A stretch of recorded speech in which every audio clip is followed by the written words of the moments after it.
Izin Ustadz, bagaimana cara menjadikan ibadah sebagai magnet jodoh? Cari jodoh.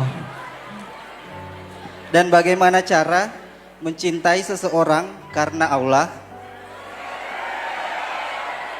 Bahwa seseorang itu adalah jodoh terbaik yang Allah siapkan untuk kita. Terima kasih. Wassalamualaikum warahmatullahi wabarakatuh. Indra, pertanyaannya bagus. Apakah ibadah bisa menjadi magnet jodoh?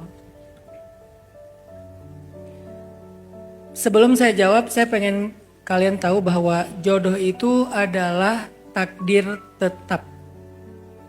Bukan takdir berubah. Karena takdir itu ada dua. Ada yang tetap, ada yang berubah. Jodoh termasuk takdir tetap. Sudah dicatat di Lauhul Mahfuz, bahkan sebelum Allah menciptakan langit dan bumi. Artinya siapa jodoh kita itu udah ada di Lauhul Mahfuz. Namanya tuh udah ada. Nama dia bukan hanya akunnya. Udah ada di Lauhul Mahfuz gitu. Sehingga dia tidak akan pernah berubah. Siapa yang Allah tetapkan menjadi jodoh kamu, gak akan mungkin ketukar sama orang lain. Walaupun kalian berjauh-jauhan. Yang satu di Kendari, yang satu di Perindavan misalnya. Lagi ngulek gitu. Kalau dia jodoh kamu ya jadi, gimana pun kamu kayaknya aku nggak cocok deh sama orang ini. Kalau dia jodoh nggak ada cerita jadi tuh. Pernah nggak kalian dengar cerita orang yang kayak udah amit-amit gitu ya, nyumpahin semoga nggak jodoh sama dia, semoga nggak jodoh, jadi kan? Artinya kalau emang udah jodoh kalian, udah nggak akan bisa ditukar sama siapapun. Itu jodoh. Nah sekarang arti menjemput jodoh itu apa? Kalau emang jodoh udah pasti gimana kita jemput? Kan udah pasti ketemu. Siapa orangnya, kapan ketemunya, di mana ketemunya? Pasti. Terus ikhtiar kita mencari jodoh, menjemput jodoh itu apa? Bukan pacaran, bukan caper-caperan di sosmed. Cara mencari jodoh itu adalah memantaskan diri. Karena dia sudah ada, tinggal kita udah pantas belum ketemu dia. Kalau kita nggak pantas ketemu dia, nanti nggak jadi sakinah, mawaddah, warahmah.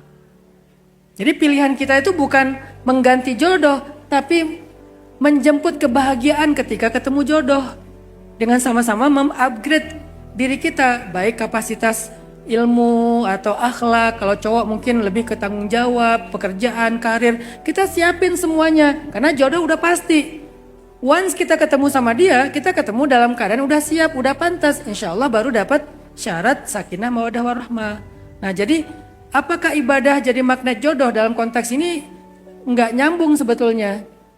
Kalau untuk mencari jodoh, tapi ibadah itu bagian cara kita memantaskan diri sebelum ketemu jodoh. Kasihan banget istri kita kalau ketemu kita, tapi jarang ke masjid. Ketemu kita jadi suaminya, tapi nggak bangun subuh. Kasihan istri kita. Yang lebih kasihan lagi nanti anak kita. Makanya betapa banyak orang yang hari ini siap menikah tapi nggak siap jadi orang tua.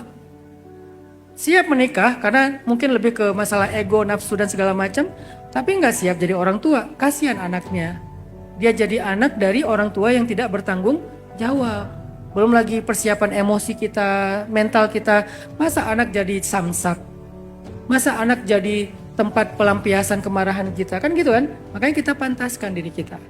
Yang kedua, cara mencintai seseorang karena Allah. Mudah, perhatikanlah batasan-batasan Allah.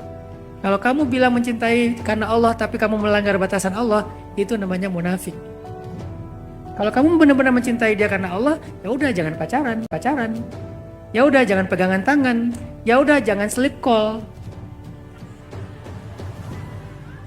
Ya udah nggak usah fit call. Ya udah nggak usah bangunin tahajud yang katanya pacaran Islami. Kamu mau aku bangunin nggak nanti tahajud? Oh boleh gitu. Mau jam berapa? Aku biasanya jam 6 sih ya.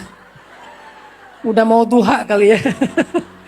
Nah jangan, itu melanggar batasan. Kalau kamu kayak gitu, walaupun kamu bilang aku mencintai ukhti karena Allah, enggak.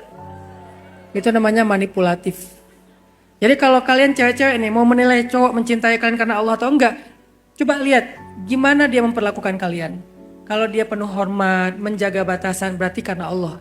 Tapi kalau enggak berarti karena hawa nafsu. Begitu juga kalian semua cewek. Kalau cewek bilang, "Akhi, aku mencintaimu karena Allah." Tapi dia enggak menjaga batasan, berarti karena waktu. Karena waktu. Kalau waktu kalian banyak, cintanya besar. Kalau waktu kalian sedikit, cintanya kecil. Tapi kalau dia memperhatikan batasan, dia nggak mau berdua-duaan, berarti karena Allah. Sesederhana itu, Allahu a'lam.